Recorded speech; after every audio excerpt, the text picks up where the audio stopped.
Hello guys, this is CA Kanhaiya Maniyar. और हम लोग पढ़ रहे हैं direct tax CA inter, to be more specific income tax. और हमारा कौन सा चैप्टर चालू है? Income from salaries. Income from salaries में अपन ने पूरा थियरी पढ़ लिया है। मैंने आपको लास्ट लेक्चर में बोला था कि आज मॉड्यूल के अंदर कंप्यूटेशन दिया है, वो भी पढ़ना है। लास्ट लेक्चर में मैंने आपको एटीसी भी पढ़ाया था, करेक्ट। और अभी हम आगे के सम्स करेंगे पहले। होपफुली आपने पीछे का रिवाइज किया हुआ है, इसलिए मैं भी रिवाइज नहीं करवा रहा हूँ। सम करते समय समझ जाएगा आपने कितना पढ़ा है कितना नहीं पढ़ा है। ठीक है। रिकॉर्डिंग वालों को ऑप्शन है, वो चाहे तो रिकॉर्ड लेक्चर पॉज करके रिवाइज करके देख सकते हैं। लेकिन जो मेरे पास ऑफलाइन है और जो लाइव है उनके पास ऐसा कोई ऑप्शन नहीं है, उनको सीधा मेरे साथ सम्स ही करना है। करेक्ट। अच्छा, जब मैंने आपको परक्यूसिट वैल्यूएशन करवाया था तब मैंने आपको मोटर कार वैल्यूएशन के ऊपर सम करवाए थे, कुछ याद है आपको? फिर मैंने आपको लीव एनकैशमेंट, ग्रेचुटी, पेंशन का भी सम करवा दिया था, एचआरए का भी सम करवा दिया था। अभी अपन करेंगे रेंट फ्री अकोमोडेशन के ऊपर क्वेश्चन। रेंट फ्री अकोमोडेशन का वैल्यूएशन याद है आपको? दो वे से वैल्यूएशन है। 31 अक्टूबर तक अलग, 31 अगस्त तक अलग, 1 सितंबर से अलग। 1 सितंबर से 2011 का सेंसस एप्लीकेबल है। 40 लाख, 15 लाख और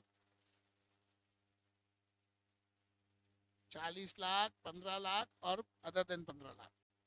और जो 31 अगस्त तक है, 25-10, बराबर। दोनों मिक्स नहीं करना, नहीं तो झटका लग जाएगा। जो पहले 31 अगस्त तक वाला था उसके अंदर, जो 31 अगस्त तक का था उसके अंदर ये था परसेंटेज 15, 10 और 7.5, बराबर। अगर ओन्ड बाय एम्प्लॉयर है तो, अगर ओन्ड बाय एम्प्लॉयर नहीं है तो 15% और lease and which ever is. अभी जो दूसरा बचा, कौन सा वाला? 1 सितंबर वाला, उसमें कितना है? 10, 7.5, 5, और रेंट पे रहेगा तो, और rent which ever is less. Correct. ये सब नॉन गवर्नमेंट एम्प्लॉय के लिए था। गवर्नमेंट एम्प्लॉय के लिए पहले और सब सेम ही था, लाइसेंस फीस। करेक्ट। फिर सैलरी की डेफिनेशन थी इसकी। सैलरी की डेफिनेशन में 5 चीज़ें, 6 चीज़ें नहीं आती है। Employer's contribution to provident fund, DA not in terms, exempt part of allowance, perquisite under 17(2), perquisite under proviso to 17(2)(3) and 17(2), and retirement benefits, ये नहीं आएंगे। अकोमोडेशन के अंदर उन्होंने क्लियरली बोला था कि अगर कुछ पैसा एम्प्लॉयर एम्प्लॉय से रिकवर करेगा तो माइनस हो जाएगा, तो डिफरेंस को हम कंसेशन इन रेंट फ्री अकोमोडेशन बोलेंगे, बरोबर। अगर आपको एक ही मकान की जगह दो मकान अलग अलग सिटी में दिए तो 90 दिन तक एक, उसके बाद दोनों, ऐसा कुछ बताया था, हाँ या ना? फर्दर फर्दर फर्दर 1 सितंबर से उन्होंने एक क्लॉज और डाला है कि अगर कोई भी मकान का रेंट होता है तो वो कभी भी किससे ज़्यादा नहीं हो सकता है, जो पहले साल उसका रेंट था divide by index number into index number of year, उससे ज़्यादा नहीं हो सकता है। मतलब कोई कोई लोग, उनकी सैलरी बहुत ज़्यादा हाइक हो गई लेकिन मकान सेम ही है, तो सैलरी की वजह से परसेंटेज लेंगे तो उनका बहुत ज़्यादा वैल्यू आएगा, पर इससे ज़्यादा नहीं होगा। क्लियर? कोई शक, कोई डाउट? तो अभी रेंट फ्री अकोमोडेशन करना चालू करें अपन। अच्छा, आइए page number 195, question number 4। Page number 195, question number 4।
Guys question read करो.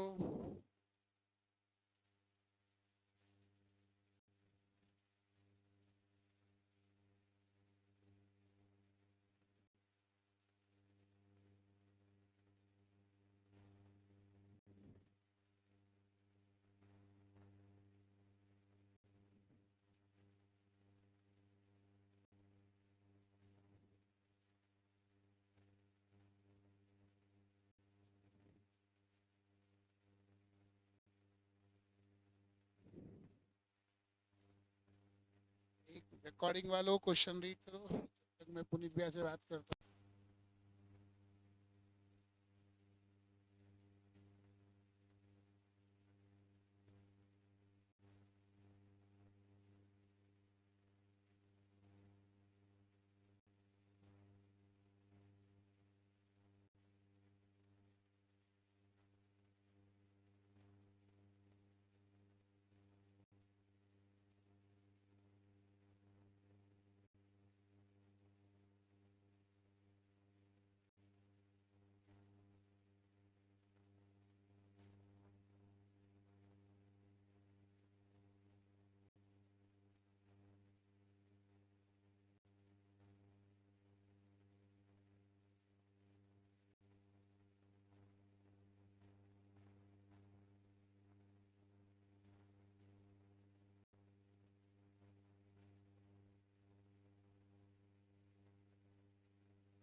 आइस रिकॉर्डिंग वालों, कुछ हमारी खास बात नहीं चालू थी, कुछ इनकी डिस्टरबेंस थी, उसके बारे में बात चालू थी, तो आपने कुछ खास मिस नहीं किया है। क्वेश्चन 4 रीड कीजिए, valuation of rent free accommodation पढ़ना है अपने को। रीड कीजिए सबसे पहले क्वेश्चन, फिर मैं आपके साथ रीड करूँ।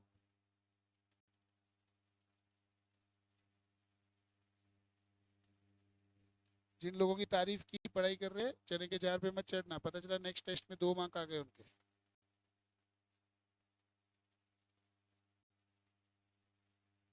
और अभी आपके टेस्ट में मार्क्स कम आए ना, तो मैं समझ लूंगा कि पहले टेस्ट में चीटिंग की थी आपने।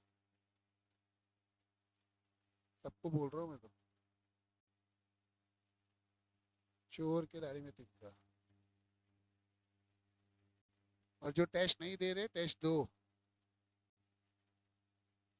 धैर्य, बिना टेस्ट के कभी समझेगा नहीं कि कितना आता है कितना नहीं आता है। और पढ़ना पड़ेगा भाई, बिना पढ़े कोई नहीं बनेगा सीए, मैं पहले बोल रहा हूँ। आपको अगर किसी ने गलत फहमी दी है कि हो जाएगा लास्ट डे पढ़ के, रेगुलर पढ़ना पड़ेगा भाई, पहले बोल रहा हूँ मैं।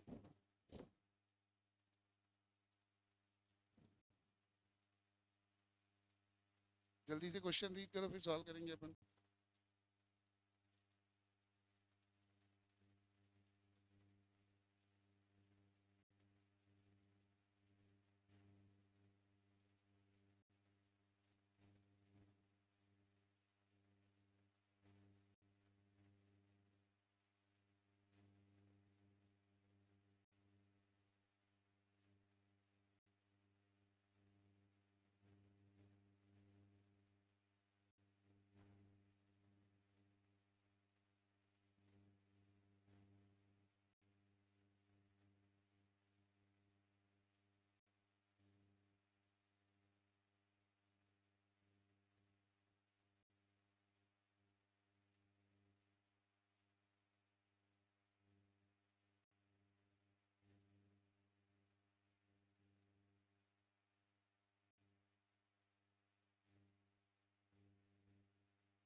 रीड किया question.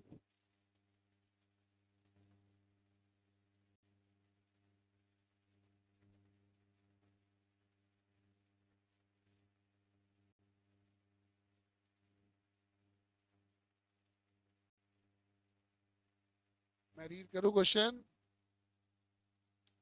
X received during previous year ending 31st March 24 emoluments consisting of basic pay, मतलब बेसिक सैलरी दी है हमको, special allowances, reimbursement of medical expenditure.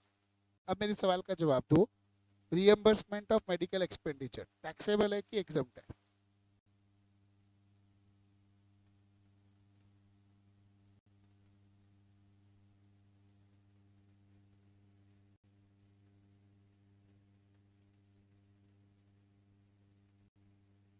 Taxable है, क्यों?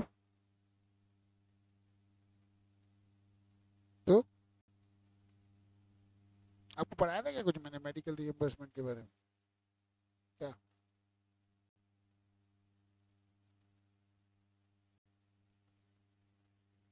किधर से?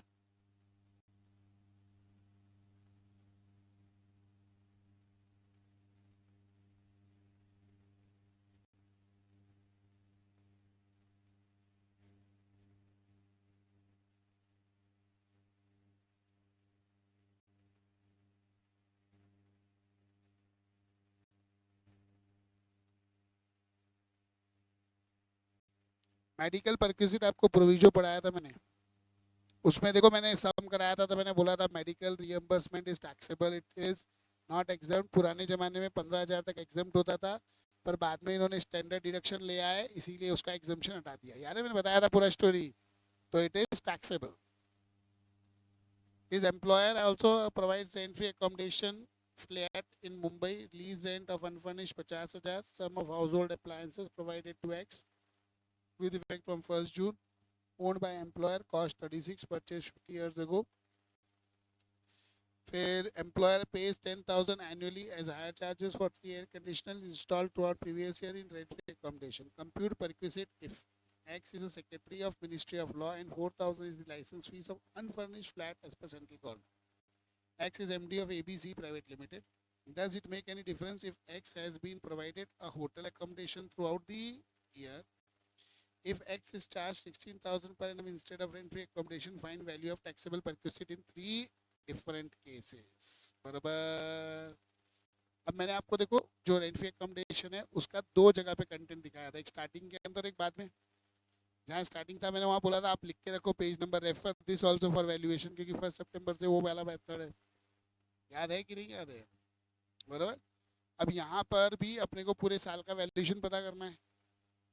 ठीक है. अच्छा, पहले में वो क्या है, गवर्नमेंट एम्प्लॉय, और 4,000 क्या दिया है उसने,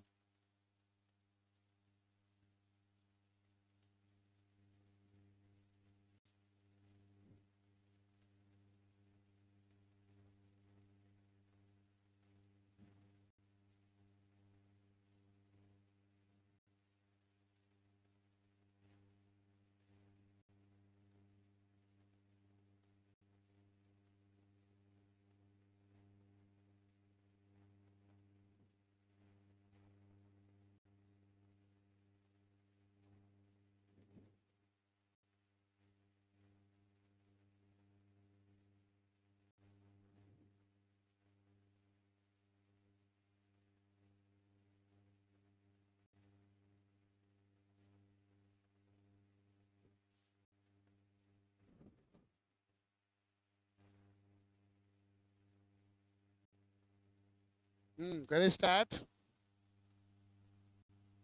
क्वेश्चन नंबर क्या है?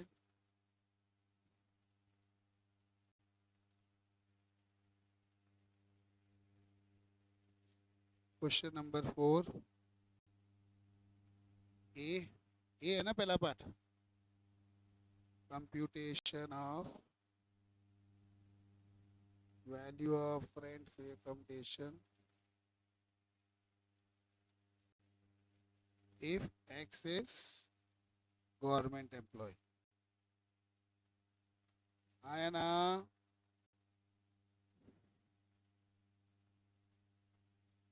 बराबर. If X is government employ.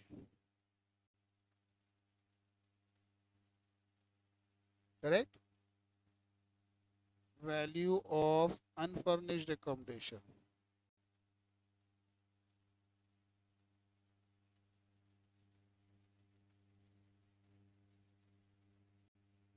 License fees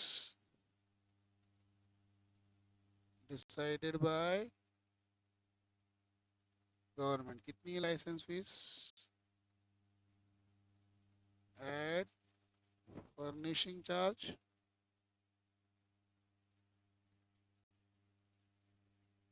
उसके अंदर पहला हाउस होल्ड अप्लायंसेस दिया है.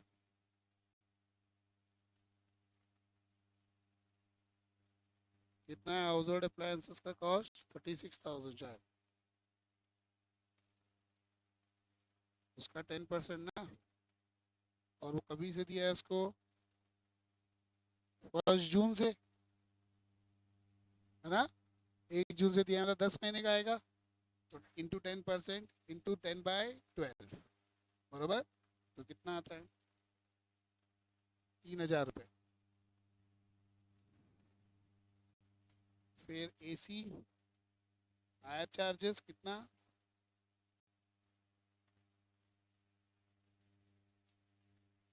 और कुछ प्रोवाइड किया है उसने?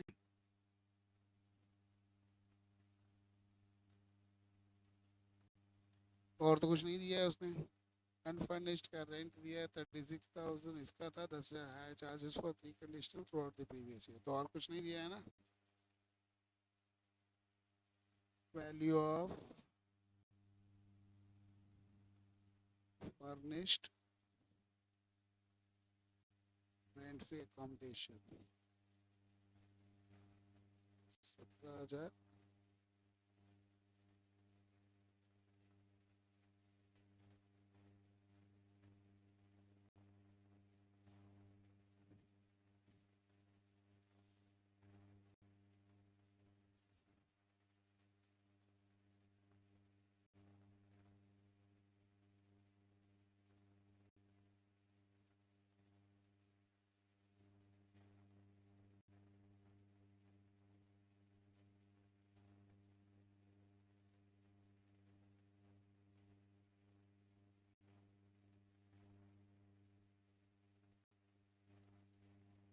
ये समझा सबको?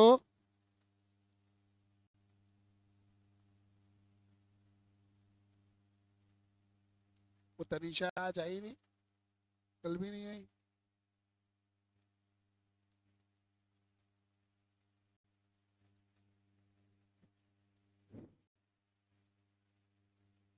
ये लिखा सबने? कितना ही है?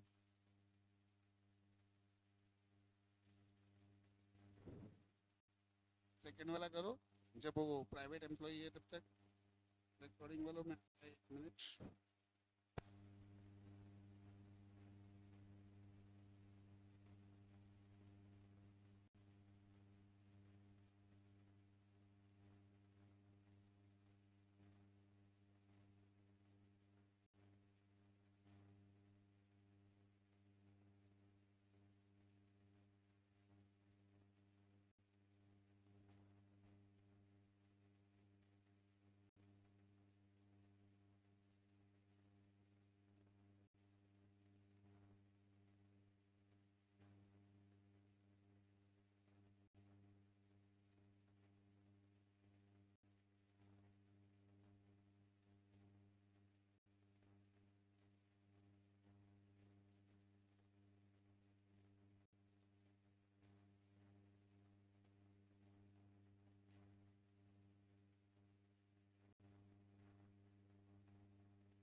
यस गाइस, किया आगे का।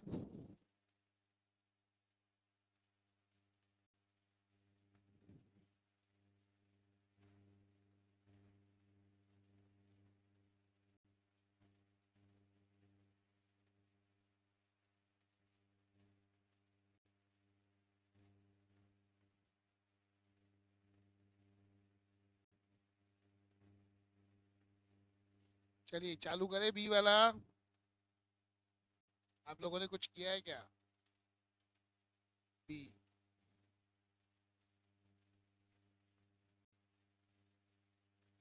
Computation of value of rent fee accommodation if x is non-government employee।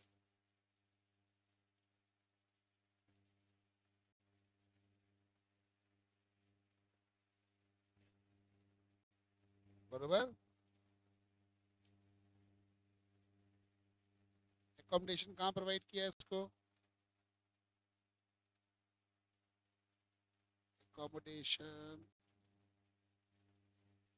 is provided in city in Mumbai। बरोबर। accommodation किराए पे लिया है कि ओन्ड है?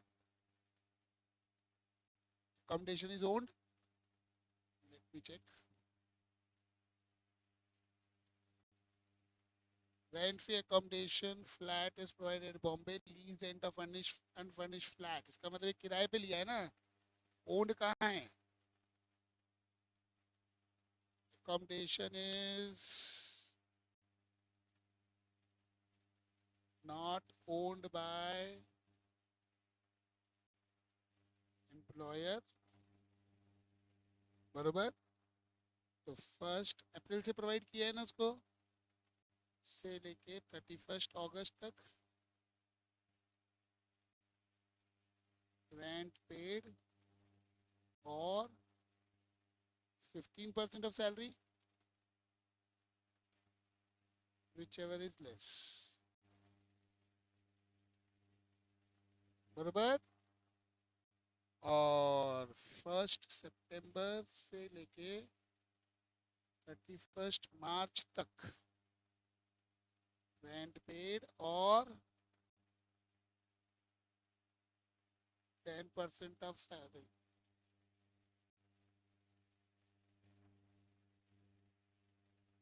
आया ना? ये समझा इंद्र कुमार? समझा क्या ये? नितेश चाचा पढ़ाया था ये सब। अच्छा, सैलरी में सब कुछ इंक्लूड होगा, 6 चीजें छोड़ के। Salary for the purpose of rent free accommodation will be basic salary. कितनी है बेसिक सैलरी? 1 लाख। फिर क्या दिया है? स्पेशल अलावेंस, वो तो टैक्सेबल है, 17,000।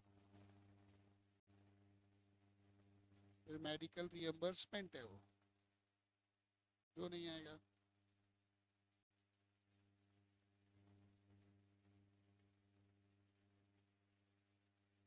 3,000।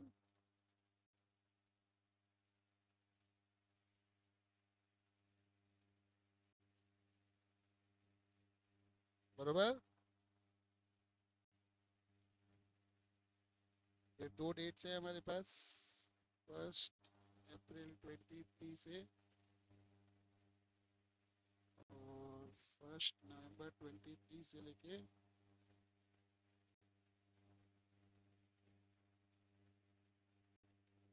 12 रेंट कितना है? 12 महीने का। तो ये कितने महीने हो गए? अप्रैल मई जून जुलाई अगस्त, 5 महीने। और ये हो गए 7 महीने।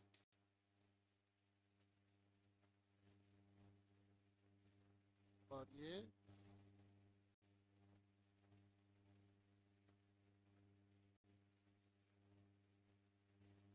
बराबर 15% of salary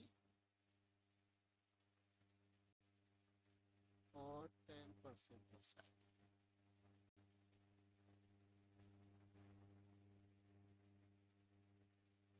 15% into 5/12.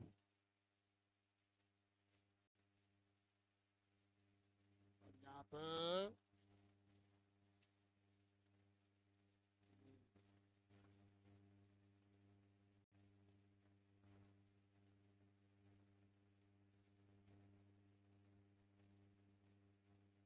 6 least of above.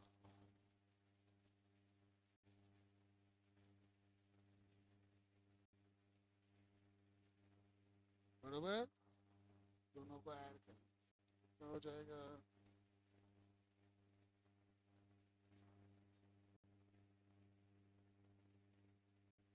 बराबर 88. ये समझा. ये हुआ value of unfurnished rent free accommodation. उसमें ऐड फर्निशिंग चार्ज कितने.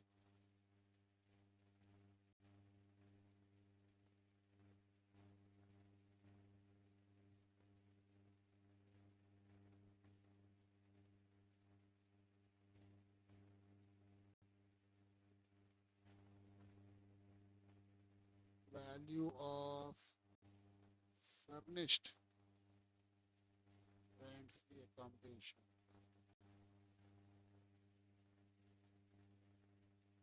बराबर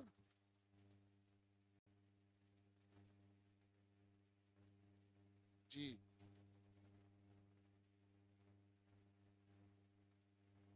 कर सकते हैं.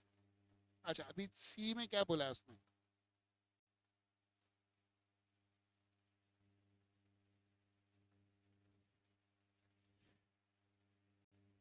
computation of value of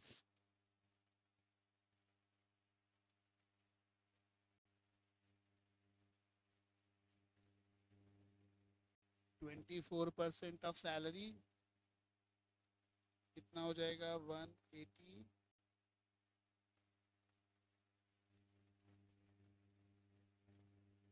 कितना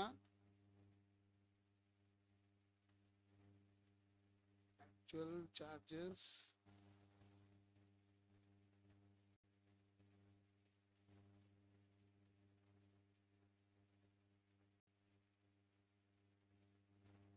43,872. value of hotel accommodation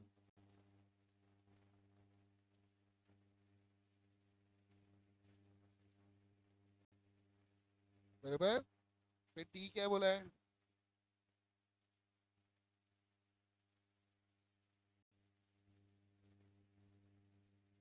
computation of concession in rent free accommodation बराबर ए बी और सी बराबर. Value of rent free accommodation जो अपन ने ऊपर कैलकुलेट की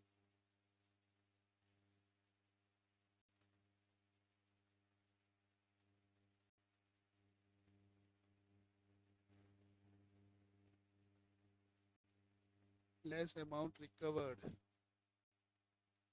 by employer from employee 16,000.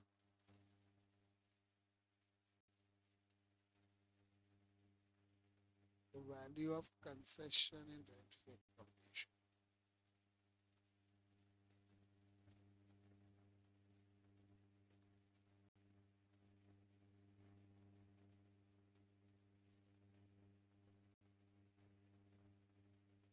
बराबर. ये समझा सबको.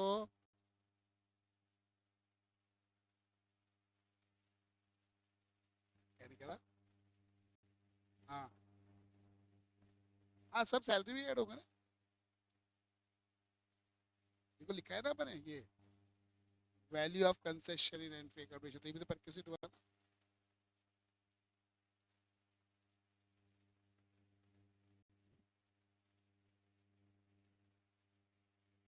जी, अब आपको कहाँ से लिखना है?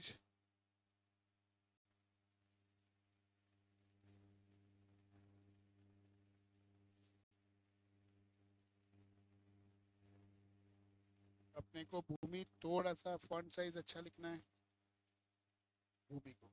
आप क्वेश्चन बरोबर रीड करो, आपका देखना पता चलेगा। इंटू 12 किया ही नहीं आपने, 1 महीने का ही जीएवी ले लिया, पता नहीं कौन सा गलत है एकदम। एमसीक्यूज वो हितेश के आंसर शीट का एक फोटो ले लेना, मैंने उसमें करेक्ट आंसर लिख के दिए हितेश के इसमें। अमाउंट्स मतलब अभी क्वेश्चन में अपने को म्युनिसिपल वैल्यू फेयर एंड कुछ भी नहीं दिया है, तो जीएवी क्या होगा?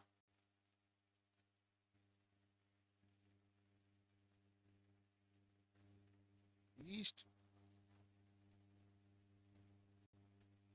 अपने को क्वेश्चन में फेयर रेंट और म्युनिसिपल वैल्यू नहीं दिया है, तो जीएवी क्या होगा?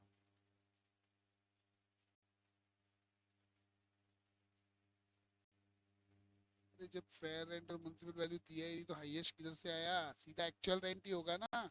आपको क्वेश्चन भी कराया था क्लास में मैंने, 1 2 3 4 5th वाले क्वेश्चन में देखो, वहां पर कुछ था ही नहीं।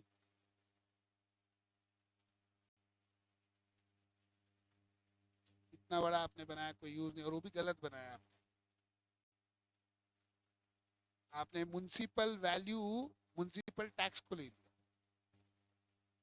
म्युनिसिपल टैक्स पेड को इसने म्युनिसिपल वैल्यू लिखा है वहां क्वेश्चन में कंपैरिजन करने के।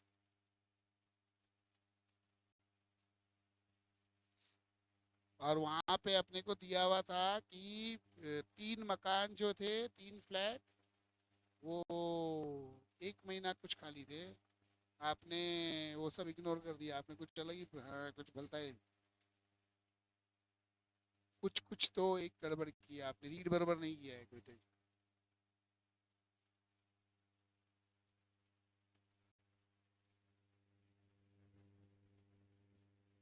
हाँ लेकिन उसमें कुछ कैलकुलेशन एरर किया है।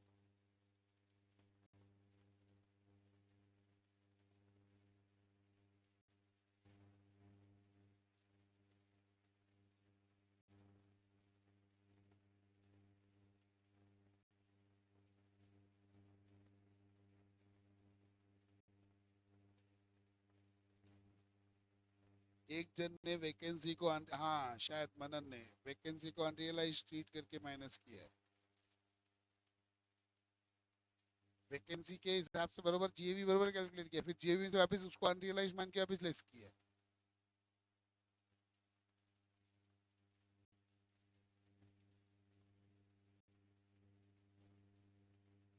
टैक्स के साथ साथ के साथ पढ़ोगे ना तो अच्छा है, आपको ग्रिप आ जाएगी। पेंडिंग डालोगे तो बाद में कुछ याद नहीं आएगा।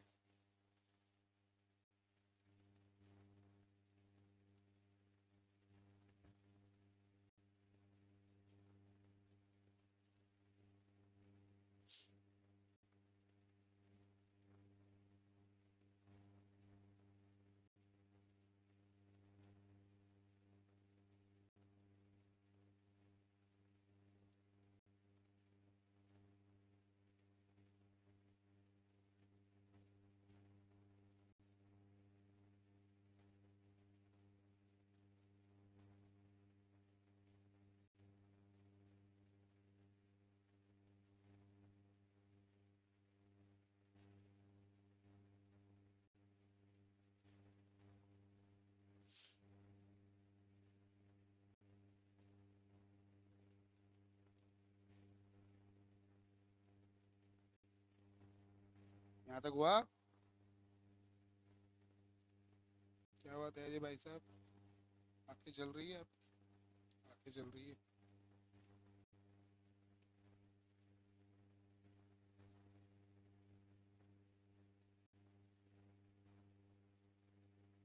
आवाज आवाज बरोबर आ रही है, थोड़ी स्लो हो रही है, ऐसे मुझे लग रहा है अभी बरोबर आई।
भेज दूंगा आपको चाहिए तो।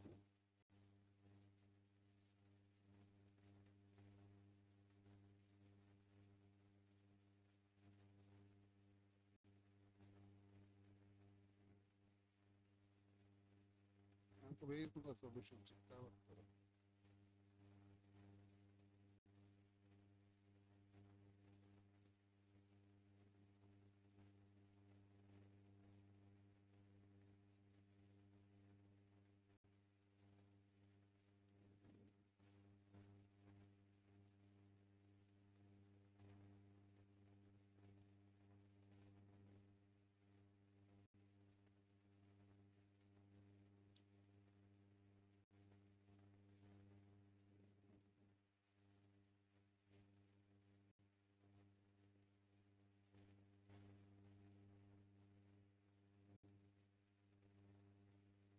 हुआ नहीं यहाँ तक सबका? कहाँ तक हुआ? सी हो गया क्या सबका? हाँ,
हुआ सबका?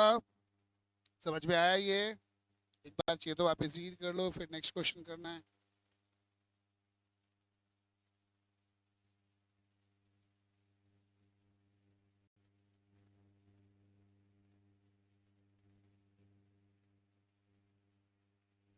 नेक्स्ट नेक्स्ट इसके बाद वाला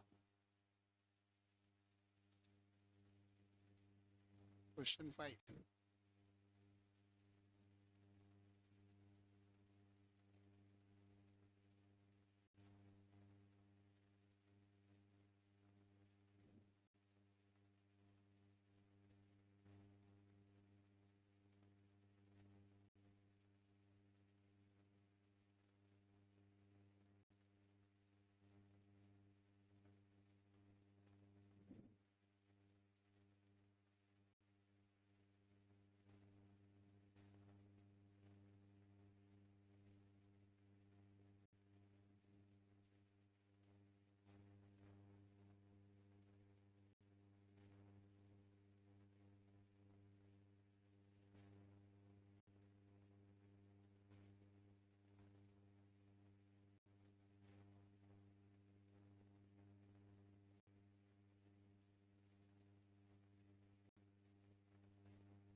रीड किया क्वेश्चन.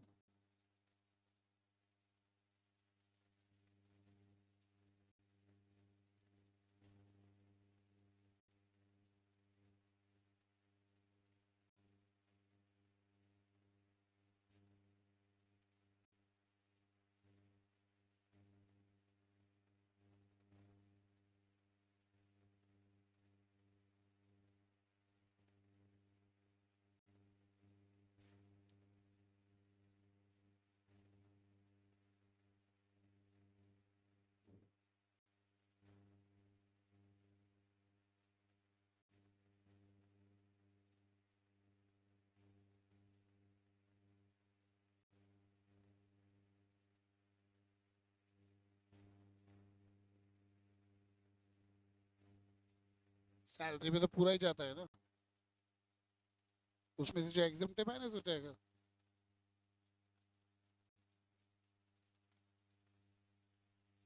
वैल्यूएशन अलग होता है, सैलरी कंप्यूटेशन अलग होता है. पिछले क्वेश्चन में सिर्फ रेंट फ्री अकोमोडेशन का वैल्यूएशन पूछा था, सैलरी नहीं पूछा था. ये सब में सैलरी पूछा है. नीचे लिखो उसमें कंप्यूट ग्रॉस सैलरी.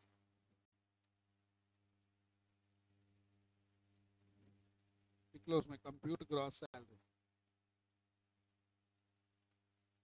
हाँ लिखा है ना, हाँ लिखा है, फिर क्या टेंशन।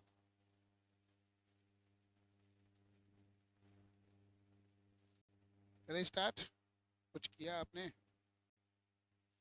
देखो ए,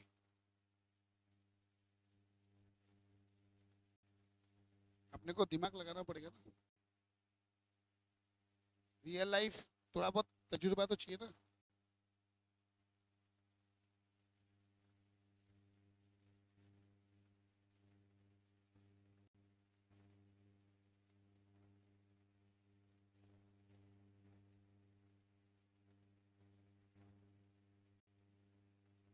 X, a regular employee of A Limited, gets the following emoluments during the previous year. Basic salary 6,000, which has been increased to 7,000 per month from Jan 1, बराबर। DA 4,000, 72% form part of salary for retirement benefit, मतलब क्या हो गया ये in terms।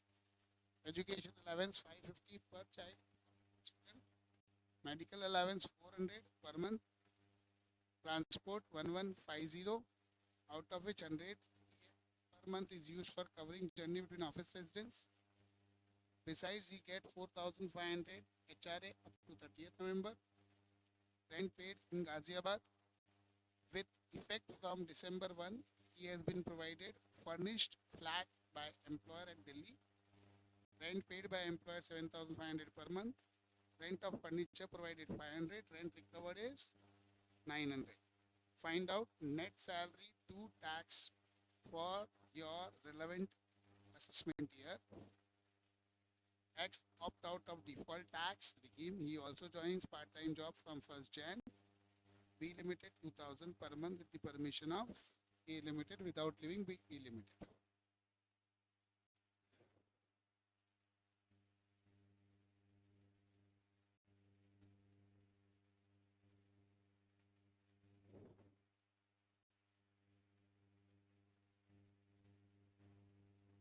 बराबर, तो अभी आ जाओ, क्वेश्चन नंबर क्या है अपना?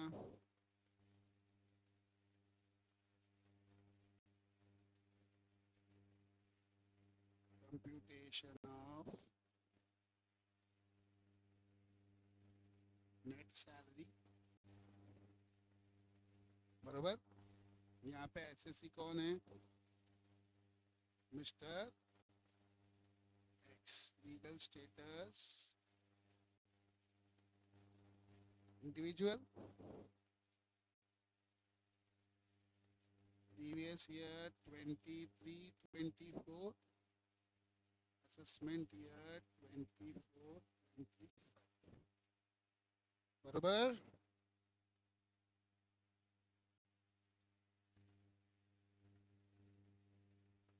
particulars rupees or rupees,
हुआ क्या?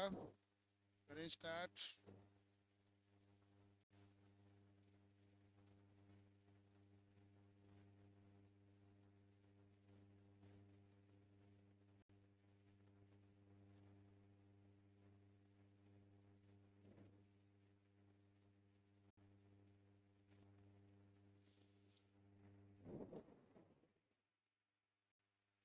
अच्छा, सबसे पहले क्या दिया है? दो एम्प्लॉयर है, ए और बी।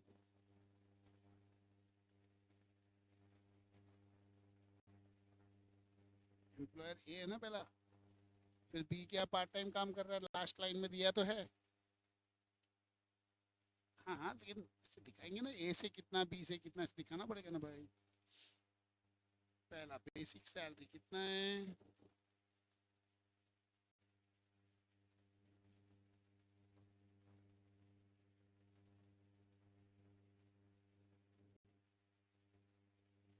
$75,000। फिर डी दिया है, क्या दिया इसके बाद?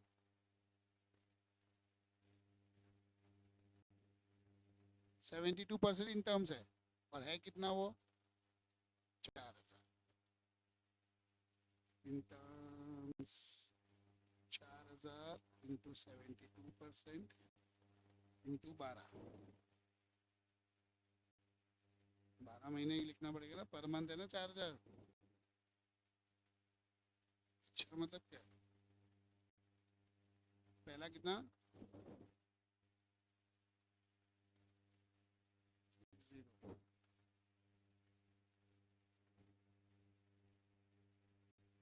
13,440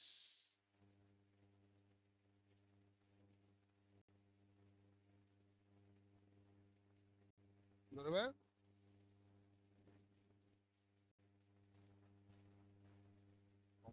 मेन सैलरी में कितना? सैलरी में तो आता ही है ना डीए में, अलावेंसेस तो आती ही है ना। सब सभी आएंगे ना सैलरी में तो। खाली ये तो अलग अलग, ऐसा तो नहीं कि इनकम एग्जाम्प्ट है या नॉट इनकम एग्जाम्प्ट है, ऐसा थोड़ी बोलता है।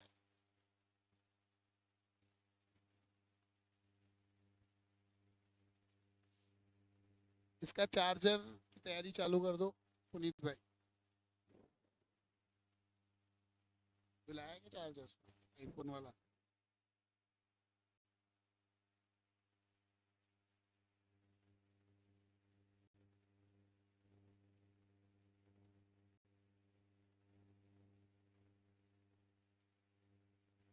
यहाँ तक समझा?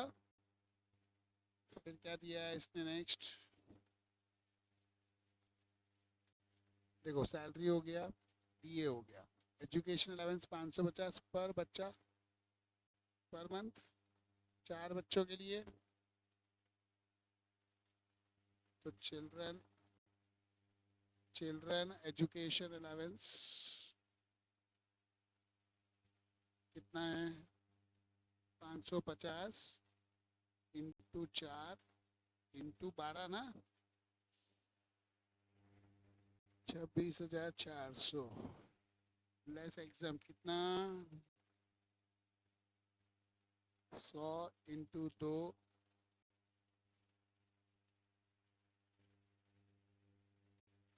समझाइए सबको।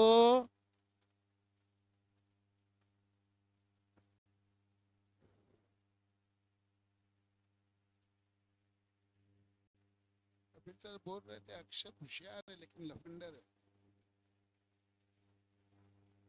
बोले पढ़ाई में ध्यान नहीं देता है, बाकी होशियार है, लफंगागिरी करते रहता है, ऐसे बोल रहे थे आपको। क्या 100 एग्जाम होती है ना भाई? 10-14 में लिखा है ना, चिल्ड्रन एजुकेशन अलाउंस 100 रुपया पर मंथ एग्जाम है, हॉस्टल अलाउंस 300 रुपया पर मंथ एग्जाम है।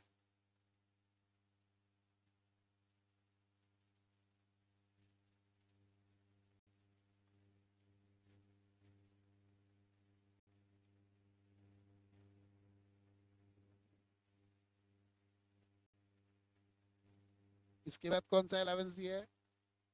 मेडिकल अलाउंस कितना दिया है? और ये एग्जाम होता है क्या? एक्सपेंडिचर भी कहाँ होता है? खाली। फिर इसके बाद कौन सा दिया है?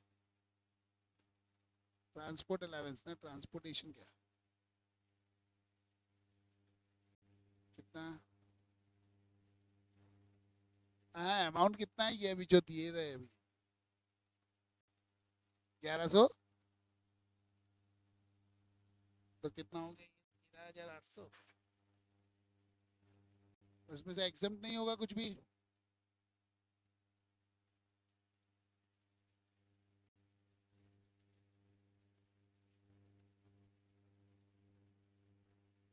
वो मोटर कार वैल्यूएशन में होता है, बाकी किधर नहीं होता। ये एग्जाम नहीं आता है भाई, देख लो आप। हैंडीकैप को मिलता है तो ये एग्जाम होता है 3,200 per month.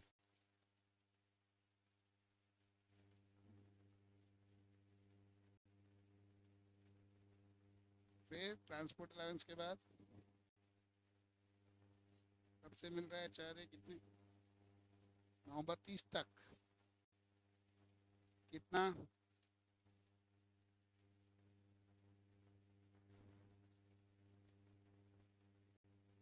Less exempt under section 1013। इसके लिए अपन वर्किंग नोट 1 बनाएंगे, बराबर।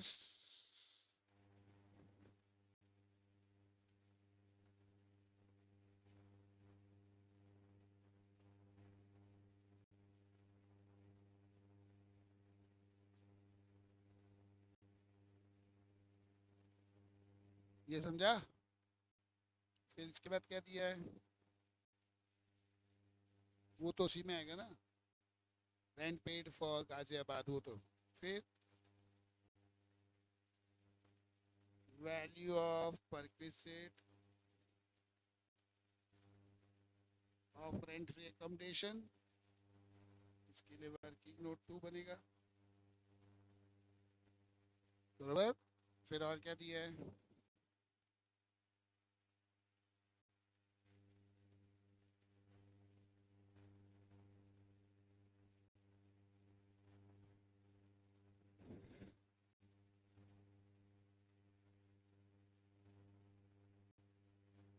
सीधा बी वाले के पास 2,000 पर मंथ 3 महीने के लिए।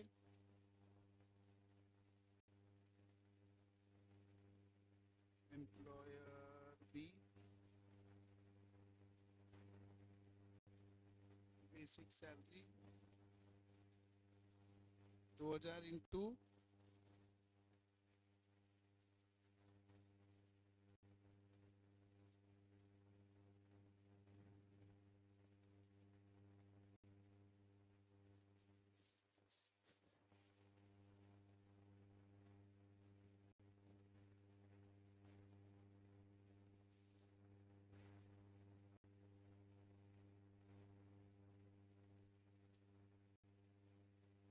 बराबर। इन सबको ऐड करेंगे तो क्या आ जाएगा,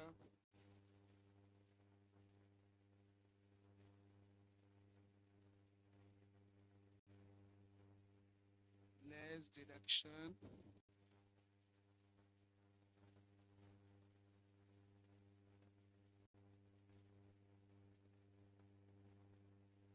50,000। बाकी तो कुछ है नहीं, प्रोफेशनल टैक्स वगैरह। नेट से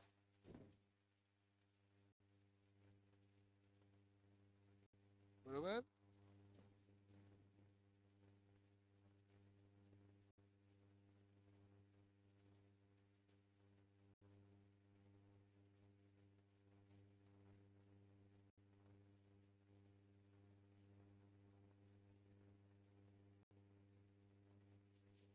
working note 1 for calculation of HRA exempt under section 1013A। कर सकते हैं ये, लिस्ट ऑफ 3 चीज होता है ना, एक्चुअल एच आर ए कितना है, 36,000।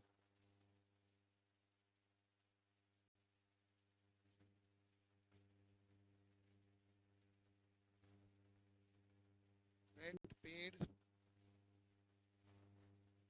लेस 10% ऑफ सैलरी, बराबर। तीसरा 50% of salary.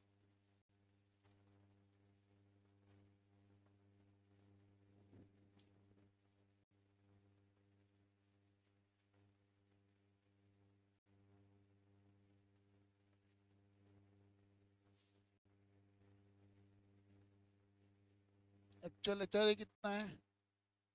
36। Rent paid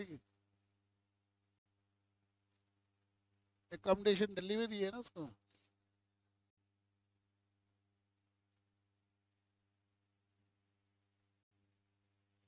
rent paid Ghaziabad में है, और 1 दिसंबर से has been provided furnish flat to employer at Delhi. तो दिल्ली में क्या होगा?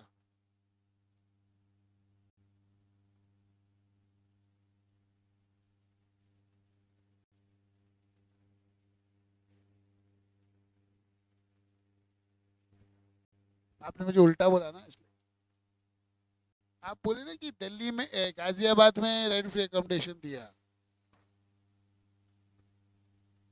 हाँ चलो, किसी ने कुछ नहीं।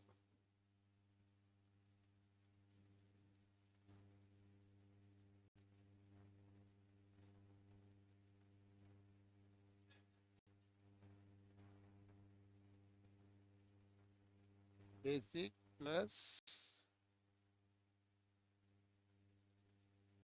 Fix percentage of commission on 10%, क्या बोल रहे थे आप? बेसिक कितना है इसका?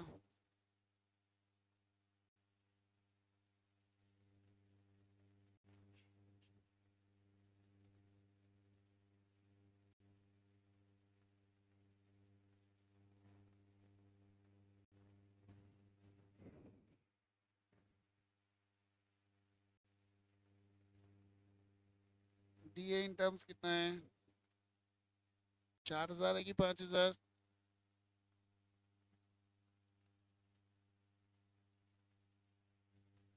इंटू 72% है ना, इंटू 8 महीना।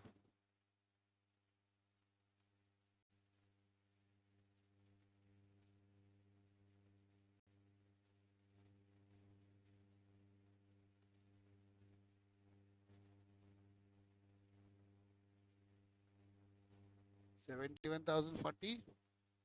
यहाँ पे आ जाओ। रेंट पेड कितना है गाजियाबाद में?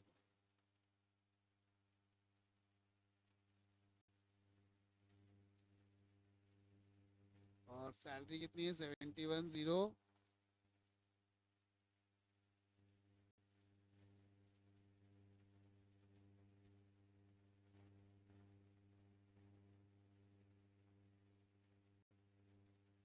बराबर।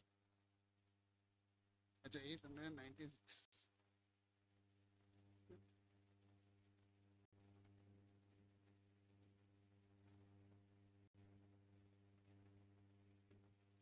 28,416 least of about.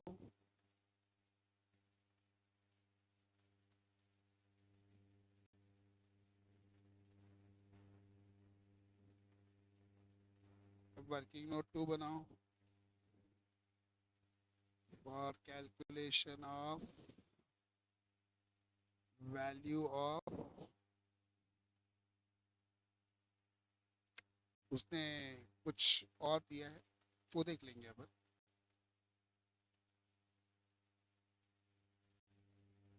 Second working note अपने किसके लिए लिखा है? रेंट फ्री अकोमोडेशन के लिए लिखा है क्या?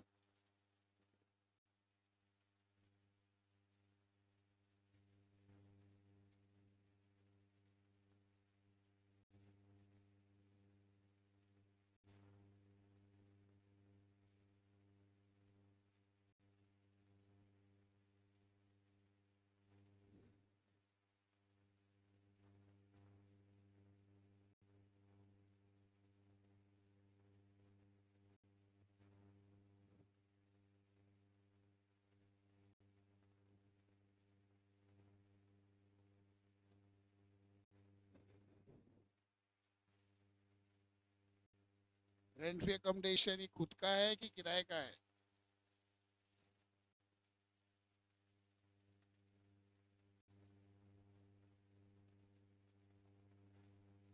रेंट पेड बाय एम्प्लॉयर 7,500 है।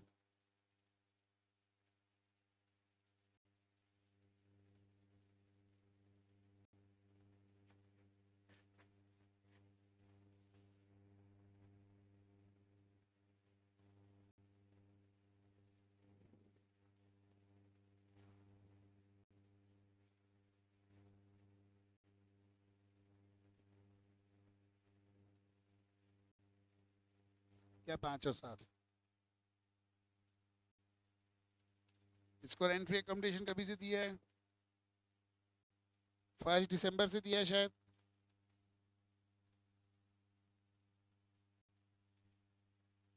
It's from 1 December.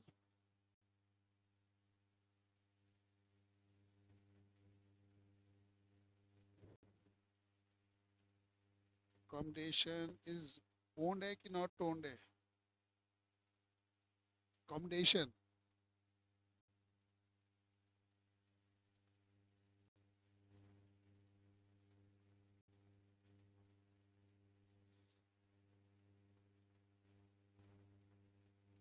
accommodation provided in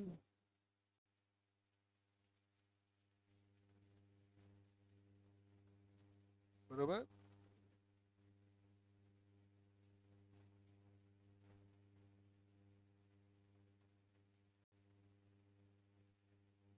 value of unfurnished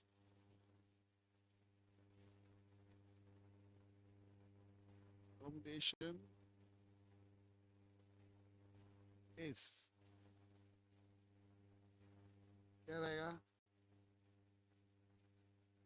क्योंकि ये 1 सितंबर के बाद है। 10% of salary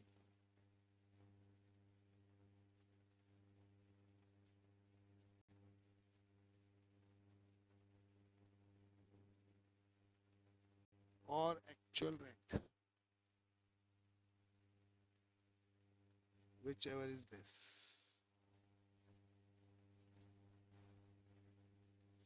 बरोबर।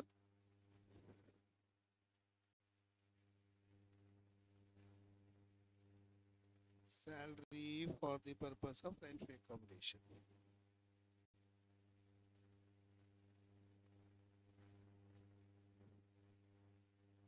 कहाँ से लिखना है आपको?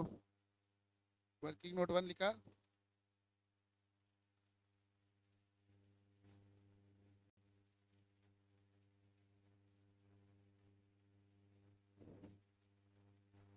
तेईस 416।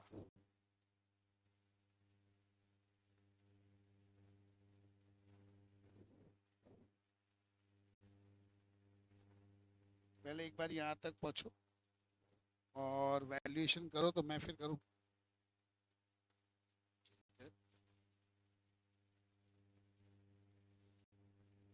अच्छा, अभी सैलरी क्या रहेगी? बेसिक है बरोबर। ये समझा सबको? फिर डीए इन टर्म्स कितना? 4,000 है ना DA, into 72% into 4। DA in terms ही आएगा ना?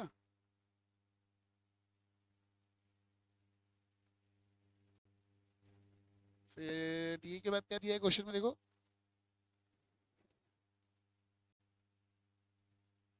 मेडिकल अलावेंस कितना है? 4,800 इंटू 4।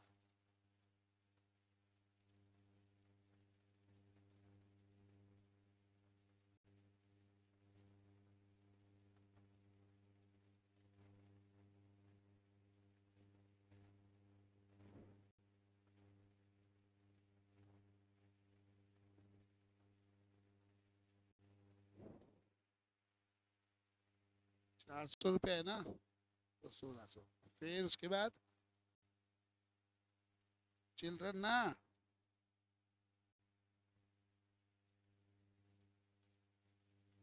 550।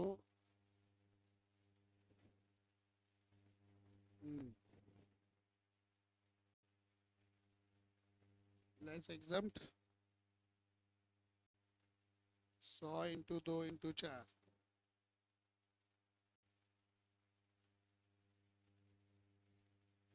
बरोबर। फिर क्या दिया है? ट्रांसपोर्ट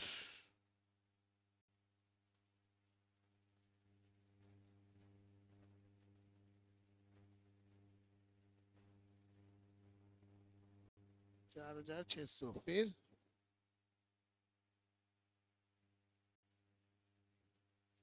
उसके बाद क्या दिया है? जो हाँ वो तो पहले का है। फिर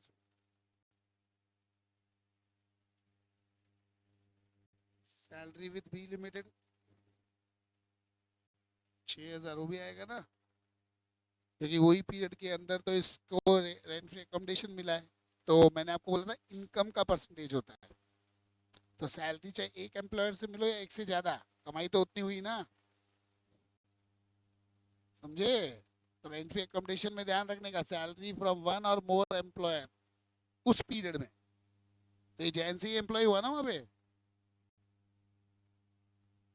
तो salary for rent free accommodation कितना?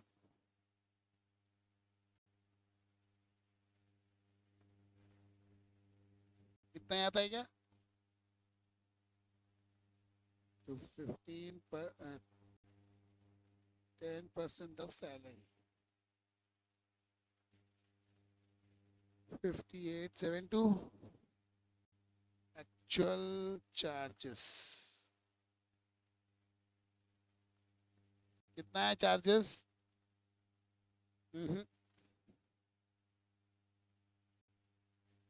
7,500 per month, rent of furniture 500 है।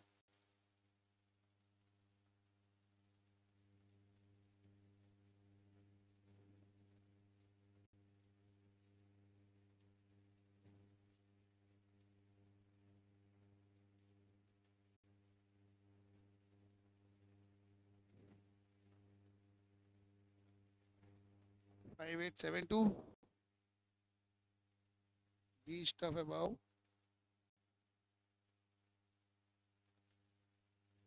Add furnishing charge.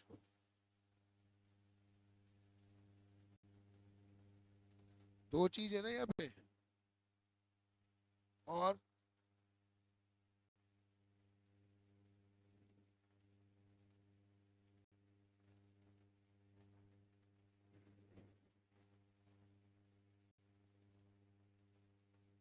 तो ये कितना हो गया?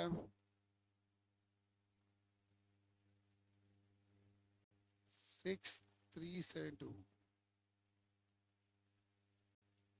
इसमें से लेस अमाउंट रिकवर्ड कितनी?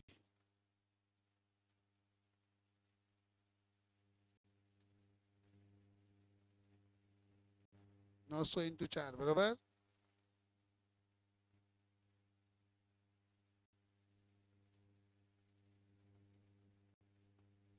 ये कितना आएगा?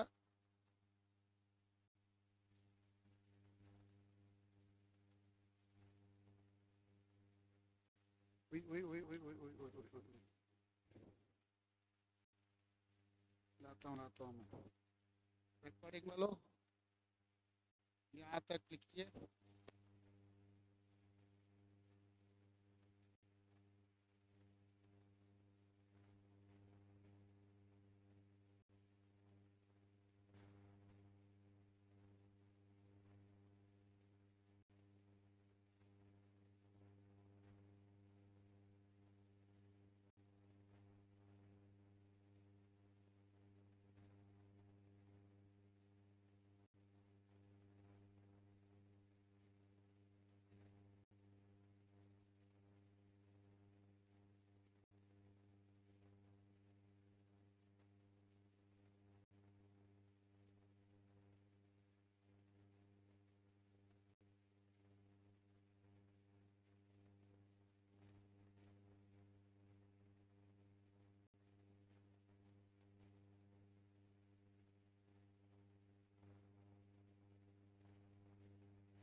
यहाँ तक लिखा?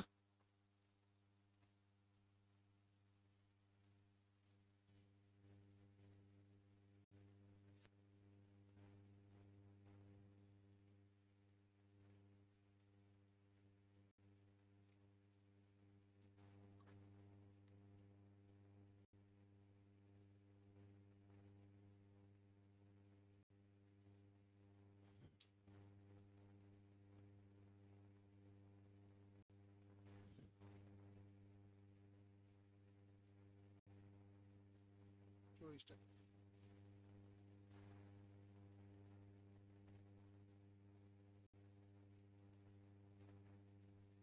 जो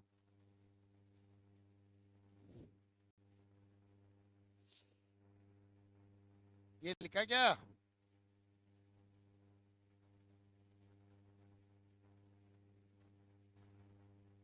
ये लिख के हुआ ना? HRA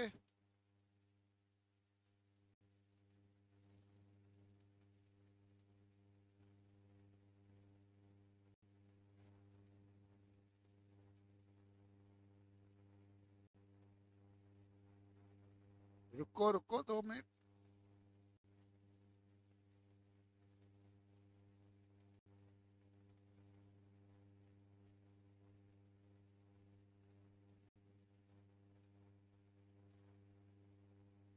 करो ऊपर।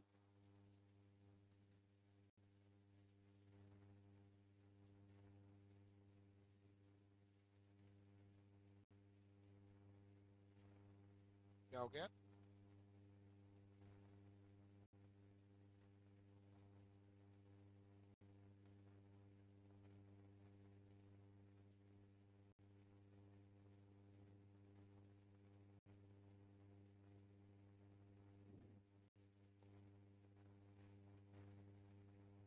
ये लिख के हुआ?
और ऊपर करूं?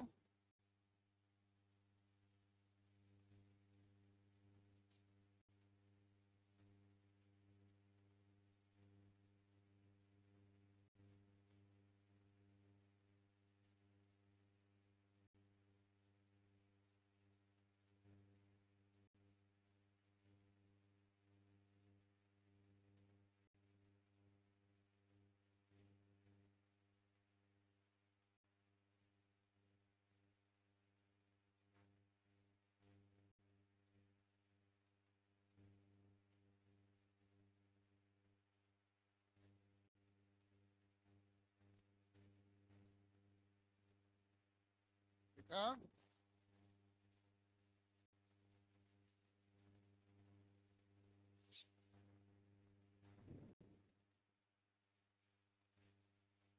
एक्चुअल चार्जेस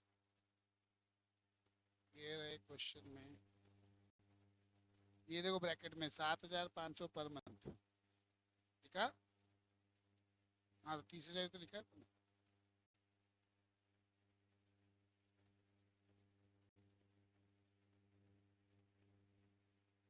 देखो 30,000 तो है। 30,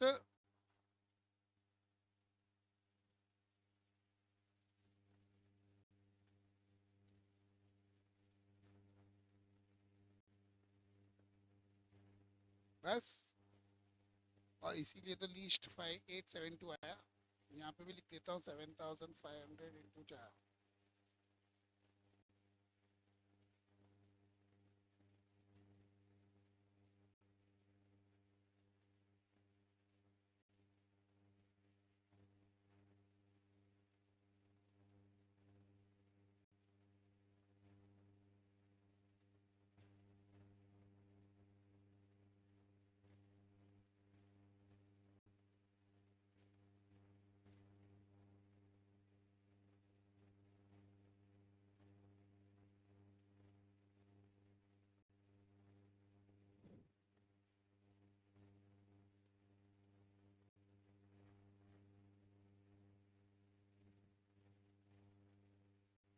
टू 772 आता है क्या? ये है ना?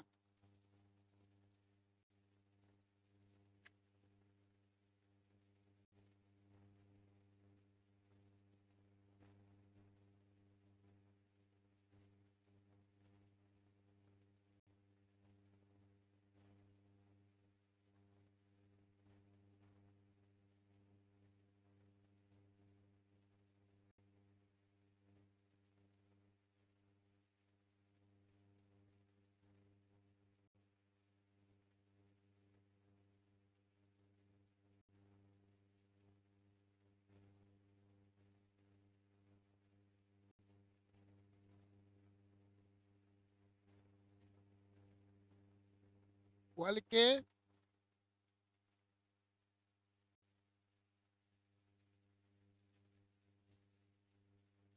2772।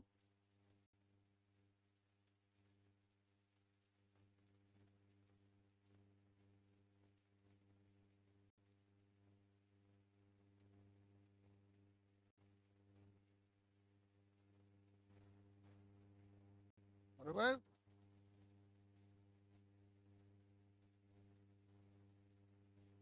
चेक कीजिए सब जन, यही आता है क्या?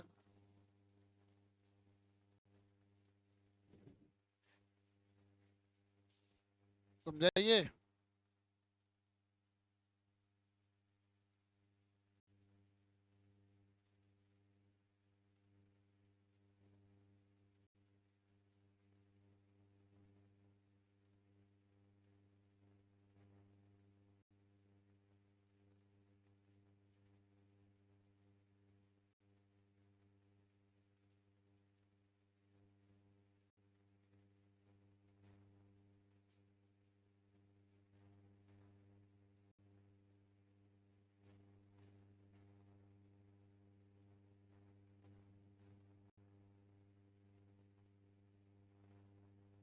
हुआ सबका? एक बार पूरा आंसर रिकॉर्डेड वालों दिखाता हूँ, देख लो, कुछ मिस हो गया रहेगा तो।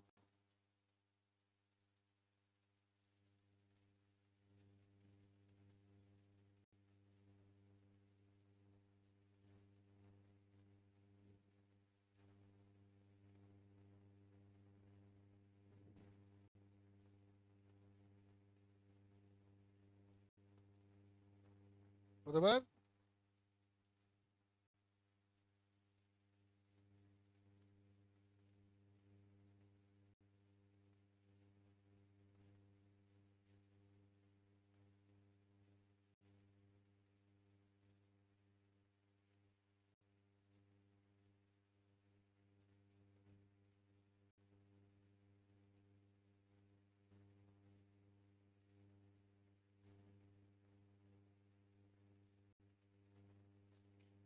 देखो आपको मैंने इनकम फ्रॉम सैलरी का पीडीएफ भेजा है।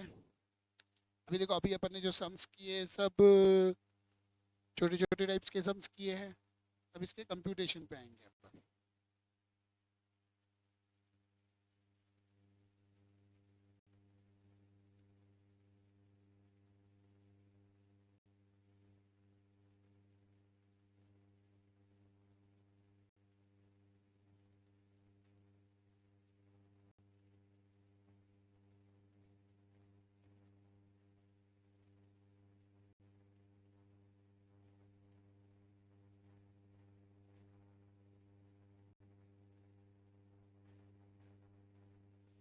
देखो प्रोफॉर्मा ऑफ कंप्यूटेशन, करेक्ट।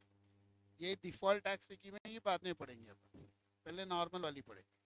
और ये आपको नोटबुक में लिख के लेके आनी है,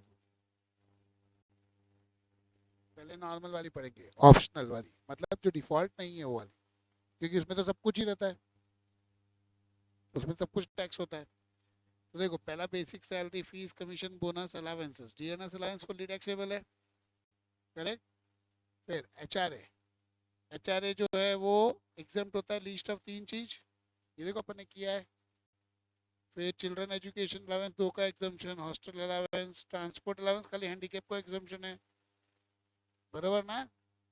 फिर एंटरटेनमेंट अलाउंस उसका डिडक्शन नीचे मिलेगा, ट्रैवलिंग डेली अलाउंस एग्जाम्प्ट और fully utilise for the purpose, अगर हमने यूज किया तो एग्जाम्प्ट, नहीं तो नहीं, बराबर। Other allowance overtime, taxable perquisite में भी देखो rent free accommodation, concession, where accommodation is provided to government employee, license fees less actual rent paid by employer, by the employee होना चाहिए, where the accommodation is provided by other employer। 2001 अभी कितना हो गया, 2011, दोनों पढ़ना है आपको, हाँ, ये अपन ने देखो सब पढ़ा था। फिर obligation of employee discharge by employer, sum paid for insurance, annuity, ये देखो एनपीएस 7,50,000 से ज़्यादा रहेगा, सम किया था ना अपन ने, उसकी इनकम। फिर मोटर कार का वैल्यूएशन, बराबर। फिर servant, watchman, sweeper, gas, water, electricity, education, बराबर। फिर इंटरेस्ट फ्री कंसेशनल लोन 20,000 से अगर ज़्यादा है तो, फूड, गिफ्ट, मूवेबल, ट्रांसफ़र, बराबर। फिर leave travel concession, gratuity, commuted, uncommuted, leave encashment दिखा, वॉलेंट्री कंपनसेशन दिखा। फिर उसके बाद ये वॉलेंट्री कंपनसेशन में भी ये अमाउंट, हाँ बराबर। फिर रिट्रेचमेंट कंपनसेशन, इन सबको ऐड किया तो देखो gross salary, standard deduction, entertainment allowance और प्रोफेशनल टैक्स, तो नेट सैलरी। सब कुछ जो अपन ने पढ़ा ऑप्शनल वाले में तो सब कुछ आता है, बराबर। अभी इधर आओ, ये डिफरेंस है दोनों के बीच में, करेक्ट। अगर मैंने डिफॉल्ट टैक्स स्कीम से कैलकुलेट किया तो डिफॉल्ट टैक्स स्कीम में मुझे एचआरए का एग्जम्पशन नहीं मिलता है, डिफॉल्ट टैक्स स्कीम में मुझे एग्जम्पशन नहीं मिलता है, बरोबर। दूसरा, चिल्ड्रन एजुकेशन अलाउंस वो भी नहीं मिलता है, हॉस्टल अलाउंस नहीं मिलता है, फूड प्रिविलेजेस वाला नहीं मिलता है, लीव ट्रैवल कंसेशन नहीं मिलता है, ये सब नहीं मिलता है। इसलिए ये हमको अगर डिफॉल्ट से कैलकुलेट करेंगे तो उसमें पहले माइनस करना पड़ेगा, तो ऑप्शनल आएगा। डिडक्शन 16, डिफॉल्ट में स्टैंडर्ड डिडक्शन मिलता है, ऑप्शनल में भी मिलता है, पर एंटरटेनमेंट प्रोफेशनल खाली किस में मिलता है, ऑप्शनल में, बरोबर। मतलब आपको क्या याद करना है, HRA, children education, children hostel, food, leave travel concession, deductions, बरोबर। अच्छा अभी अपन आते हैं डिफॉल्ट वाले पे।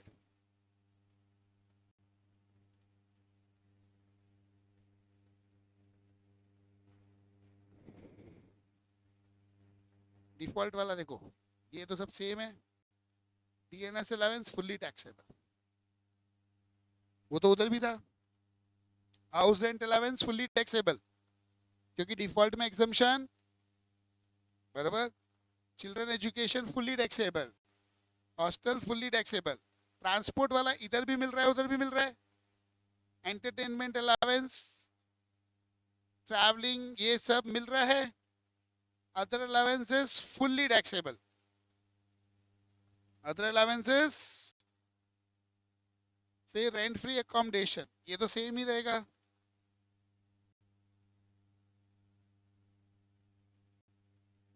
बरोबर, इसमें कोई प्रॉब्लम नहीं है हमको। फिर obligation of employee discharge by employer, वो भी ठीक है। फिर sum payable for insurance annuity, वो भी ठीक है। फिर ये 7,50,000 वाला, ये सब तो देखो वैसे के वैसे ऐड होते जा रहा है, इनमें तो वैसे भी एग्जम्पशन नहीं है, गैस, वाटर, इलेक्ट्रिसिटी, सब सब टैक्स हो रहा है, करेक्ट।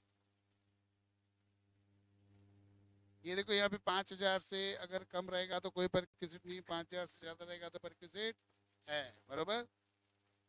सेम एजुकेशन फैसिलिटी में 1,000 रुपए तक था, बरोबर।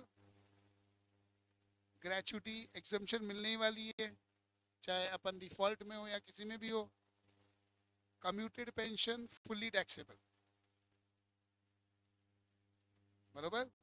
कम्यूटेड में तो मिलेगा बेनिफिट, फिर लीव एनकैशमेंट मिलेगा, पीआरएस, रिट्रेचमेंट सब मिलेगा।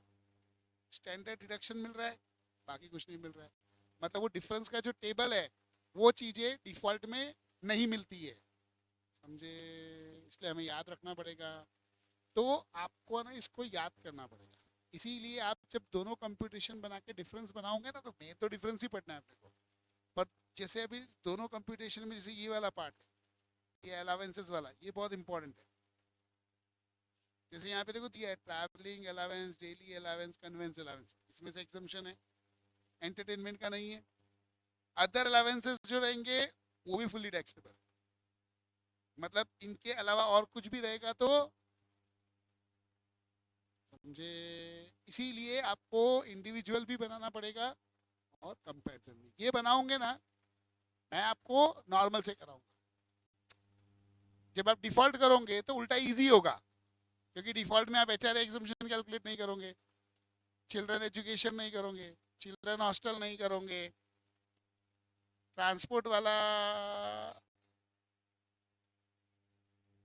नहीं नहीं, ये तीन, फिर एचआरए हो गया, चिल्ड्रन एजुकेशन हो गया, चिल्ड्रन हॉस्टल हो गया, 16 के जो डिडक्शन है वो, और एक और है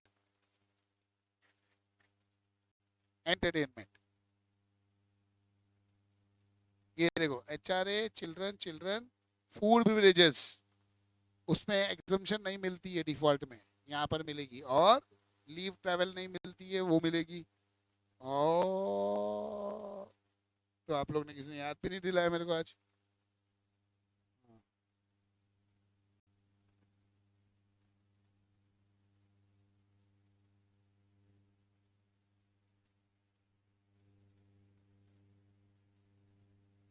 व्हाट हैपेंड मिस्टर अक्षर?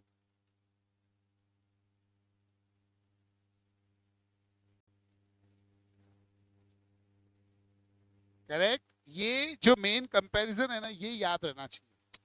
क्योंकि क्या होता है ना, आपको पूरा ऐसे ऐसे याद नहीं रहेगा। हर आइटम के नीचे अगर मैं लिख दूंगा कि ये डिफॉल्ट में मिलेगा, ये नहीं मिलेगा, मिलेगा, तो कभी याद ही नहीं रहेगा अपने को। पर ये जो कंप्यूटेशन है ना, ये बहुत जबरदस्त है। अभी अपन ने जो पढ़ा सब कंप्यूटेशन में था, करेक्ट। अच्छा, इसके बाद में देखो ये इन्होंने परक्विजिट का वैल्यूएशन में मोटर कार का दिया है, दिखा, ये अपन ने पढ़ा ही था।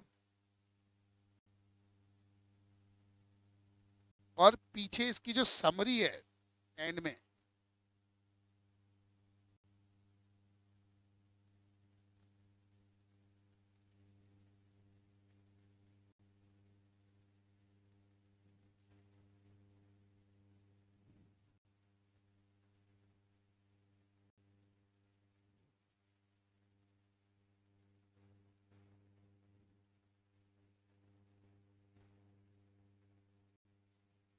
ये रही समरी। ये देखो, लेट्स रिकैप, ये है ना अच्छे से पढ़ने का, ये है ना 3 4 5 बार से पढ़ने का तक। बेसिक समरी तो घोट ली अपन ने, समझे। पहले आप नोट्स पढ़ोगे, नोट्स पढ़ने के बाद कंप्यूटेशन, कंप्यूटेशन से समझता है किधर डिफॉल्ट किधर नहीं, वो होने के बाद समरी, समझे। और मॉड्यूल को एक बार जस्ट कैजुअली रीड करोगे ताकि उसमें और कुछ दिया रहे तो अपने को समझे। ये देखो पूरा समरी दिया है इन्होंने, ये देखो परक्विजिट के वैल्यूएशन से लेके सब कुछ दिया है।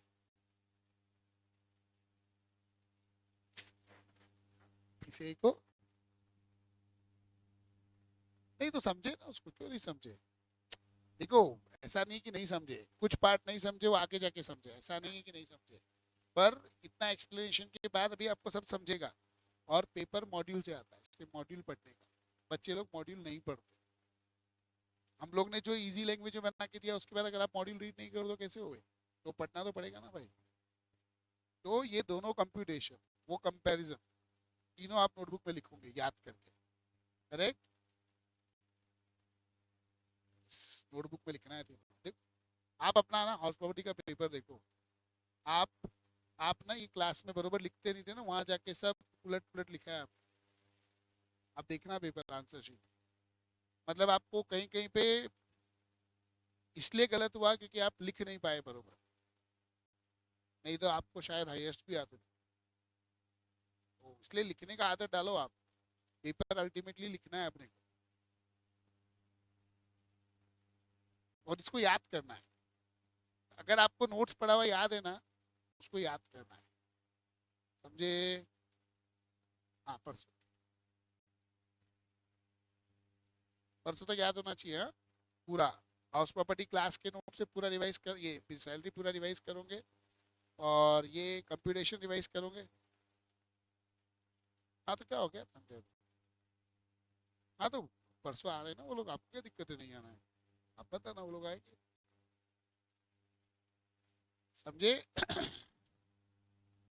ये समझा सबको?